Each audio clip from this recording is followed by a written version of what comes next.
నమస్తే, welcome to special focus.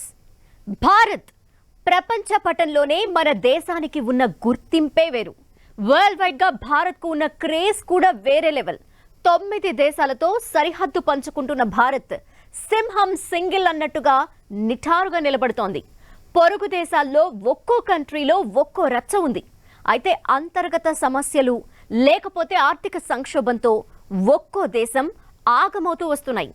చుట్టూ కుంపట్లు ఉన్న పొరుగు దేశాల్లో అనిశ్చిత పరిస్థితులు కొనసాగుతున్న భారత్ మాత్రం వికసిత్ భారతే లక్ష్యంగా వికసిత్ భారత్ దిశగా విశ్వ గురువుగా మారుతోంది. ఇతర దేశాల నుంచి వచ్చే సవాళ్లని అధిగమిస్తూ అభివృద్ధిని పరుగులు పెట్టిస్తూ ఒక్కో రంగంలో తిరుగులేని శక్తిగా ఎదుగుతోంది భారత్. అసలు మన సరిహద్దు దేశాలేంటి? ఆ కంట్రీస్లో ఉన్న సమస్యలేంటి? పొరుగు దేశాల్లో అనిశ్చిత పరిస్థితుల ప్రభావం మన మీద ఎంత?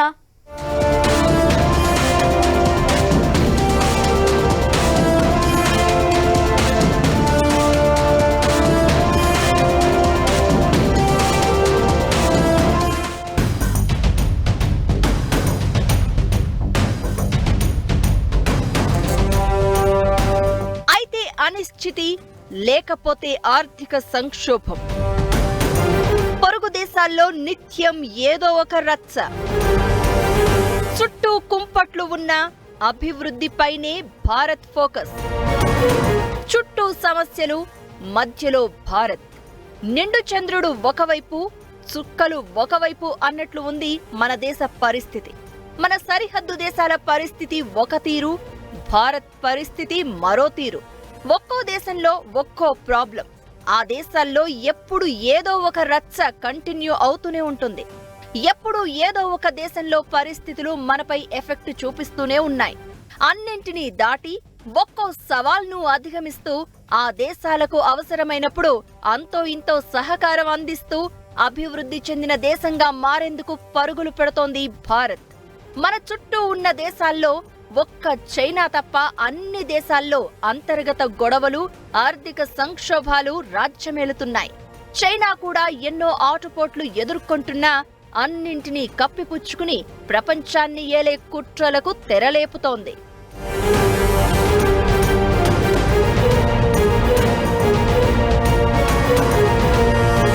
నిజమైన ప్రజాస్వామ్యానికి నిలువుటద్దం భారత్. భిన్నత్వంలో ఏకత్వం, సర్వమత సమ్మేళనానికి నిదర్శనం భారత్.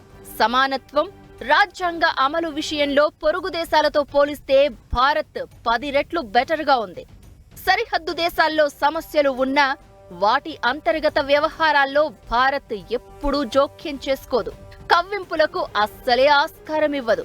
పాకిస్తాన్, చైనా లాంటి దేశాలు ఇబ్బంది పెట్టేందుకు ప్రయత్నిస్తున్నా గొడవల జోలికి వెళ్లడం లేదు భారత్.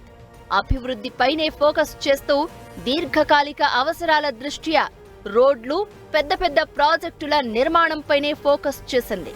గత 10 ఏళ్లుగా అయితే అభివృద్ధే ఎజెండాగా భవిష్యత్తుకు పటిష్టమైన పునాదులు వేయడమే లక్ష్యంగా అడుగులు వేస్తోంది భారత్.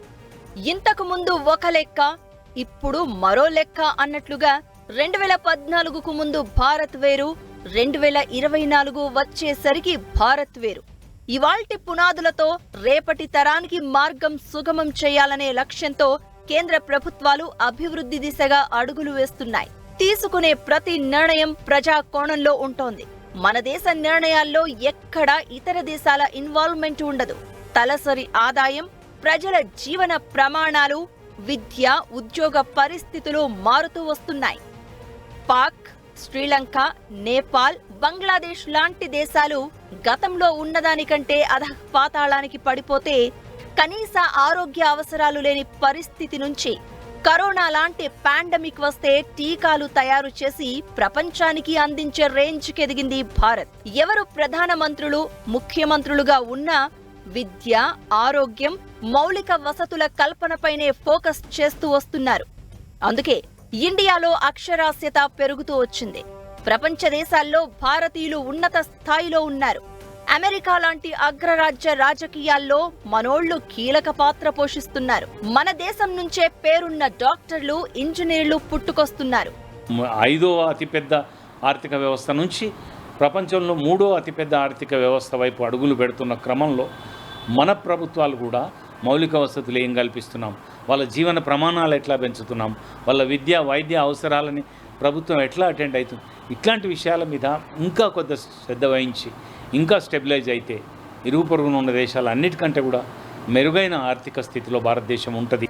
శ్రీలంక, పాకిస్తాన్ లాంటి దేశాలు తినడానికి తిండి లేని పరిస్థితిలో ఉంటే ప్రజలకు నెలల తరబడిగా ఫ్రీగా రేషన్ ఇచ్చే పరిస్థితుల్లో భారత్ ఉంది.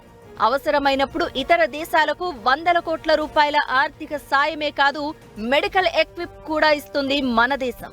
ఇంటర్నల్ గా దేశంలో వరదలు, ప్రకృతి విలయాలు వస్తే ఇమీడియట్ గా కోలుకునేలా అడ్వాన్స్డ్ మిషనరీ ఎక్విప్మెంట్ వాడుతోంది భారత్. గత 20 ఏళ్లుగా దేశంలో మౌలిక వసతుల్లో చాలా మార్పులొచ్చాయి. లక్షల కోట్ల ఖర్చుతో అటల్ సేతు, సుదర్శన్ సేతు, అస్సాం, కశ్మీర్లో అండర్ టన్నెల్స్ నిర్మించారు. అమెరికా, చైనా లాంటి అగ్రదేశాలతో పోటీ పడుతూ డిఫెన్స్ సెక్టార్లో సెల్ఫ్ మేడ్ తో పాటు స్పేస్ రీసెర్చ్ లో మనకంటూ ఓ గుర్తింపు తెచ్చుకుంటోంది భారత్.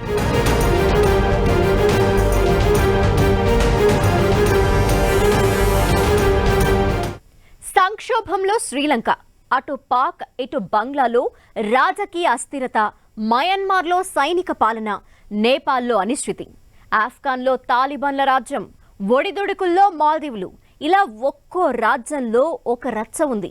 ఇండియా మాత్రమే నిలకడని మెయింటైన్ చేస్తోంది. మనల్ని మనం బాగు చేసుకోవటమే లక్ష్యంగా అడుగులు వేస్తోంది భారత్. స్వాతంత్రం వచ్చినప్పటి నుంచి మన పాలకులు తీసుకునే నిర్ణయాలు ప్రజల కోణంలోనే ఉంటున్నాయి. మన కేంద్ర ప్రభుత్వ పెద్దలు అధికారం ఓ బాధ్యతగా, దేశాభివృద్ధి లక్ష్యంగా అడుగులు వేస్తున్నారు. అందుకే పొరుగు దేశాలతో పోలిస్తే భారత్ చాలా బెటర్గా ఉంది. అంతర్జాతీయంగా ఇండియా పేరు ప్రతిష్టలు కూడా పెరుగుతూ వస్తున్నాయి.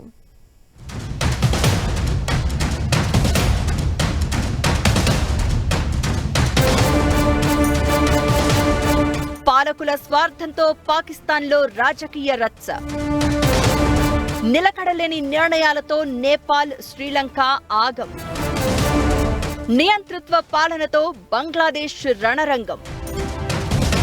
స్వార్థం, నిలకడలేని నిర్ణయాలు, ప్రజల బాగోగులు పట్టని నేతలతో పొరుగు దేశాలు పరేషాన్ అవుతున్నాయి. పాకిస్తాన్, శ్రీలంక, బంగ్లాదేశ్, నేపాల్, భూటాన్, మాల్దీవులు ఇవన్నీ భారతదేశం చుట్టూ ఉండే దేశాలు. వాటితో భారత్కి మంచి సంబంధాలు కూడా ఉన్నాయి. కీలక సమయాల్లో భారత్ సాయం కోసం అర్థించిన దేశాలివి. ఇప్పుడు ఆ దేశాలు అనిశ్చితి, అల్లర్లు, సంక్షోభాలతో అస్థిరతను కోల్పోతున్నాయి. ఒకదాని తర్వాత మరొక దేశంలో ఏదో ఒక విషయంలో గొడవలు జరుగుతూనే ఉన్నాయి. దేశమేదైనా అభివృద్ధే ప్రధాన ఎజెండాగా ఉండాలి.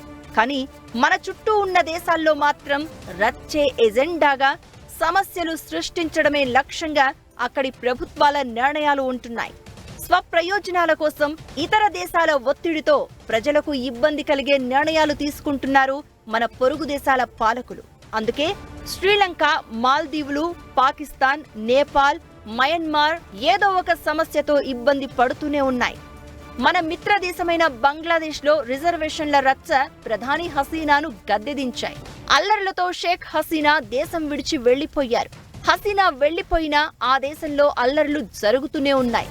దేశ సుప్రీంకోర్టు చీఫ్ జస్టిస్ ను కూడా రాజీనామా చేయించారు. విద్యార్థులు నిరసనల్లో ముందు వరుసలో ఉంటున్నారు. ఇప్పటికే 1000 మంది వరకు మరణించారని అంచనా. తాత్కాలిక ప్రధాని వచ్చినప్పటికీ అక్కడ మైనారిటీలుగా ఉన్న హిందువులే లక్ష్యంగా దాడులు జరుగుతూనే ఉన్నాయి.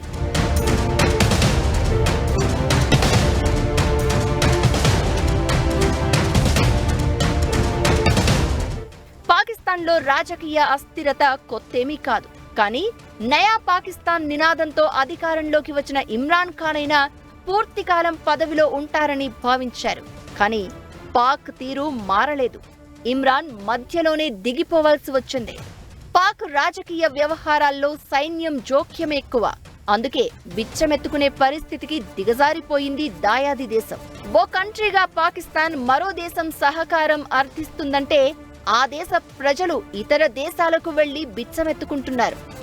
పొరుగు దేశం, చిరకాల మిత్రదేశం శ్రీలంకను తీవ్ర ఆర్థిక సంక్షోభం వేధిస్తూనే ఉంది. నిత్యావసరాల ధరలు పెరిగిపోయి ఆర్థిక పరిస్థితులు దారుణంగా ఉన్నా శ్రీలంక పాలకులు మనతో కయ్యానికి కాలు దూవుతున్నారు. మాల్దీవులను తీవ్ర కష్టాలు వెంటాడుతూనే ఉన్నాయి.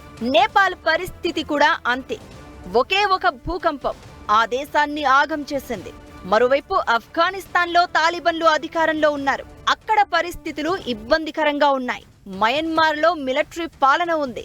చైనాలో కూడా అంతర్గతంగా చాలా సమస్యలు ఉన్నాయి. ఆర్థిక పరిస్థితి దిగజారిపోయింది. కరోనా ఇప్పటికీ ఆ దేశ ఆర్థిక వ్యవస్థను కోలుకోనివ్వడం లేదు. మన పొరుగున ఉన్న ప్రతి దేశం పరిస్థితి ఇలాగే ఉంది. నిత్యం ఏదో ఒక సమస్యతో రచ్చకెక్కుతున్నాయి సరిహద్దు దేశాలు. భారత్లోనూ చిన్న చిన్న సమస్యలు ఉన్నప్పటికీ దేశ ప్రధానులు మధ్యలోనే దిగిపోవడం, ఆందోళనలు హద్దు దాటిపోవడం వంటివి లేవు. సవాళ్లను ఎదుర్కొంటూ గతానికి ఇప్పటికీ చెప్పుకోదగ్గ స్థాయిలోనే అభివృద్ధిని సాధించింది భారత్. మన ప్రజల ఆర్థిక పరిస్థితి కూడా మెరుగుపడుతూ వచ్చింది. ప్రతి రంగంలో ఇతర దేశాలతో పోటీ పడే స్థాయికి ఎదిగింది ఇండియా. సుస్థిర అభివృద్ధి, మౌలిక వసతుల కల్పన ఇంకా పెరిగితే భారత్కు తిరుగుండదు. 140 కోట్లకు పైగా జనాభా ఉన్న భారత్లో ఈ స్థాయి అభివృద్ధి చెప్పుకోదగ్గ విషయమే.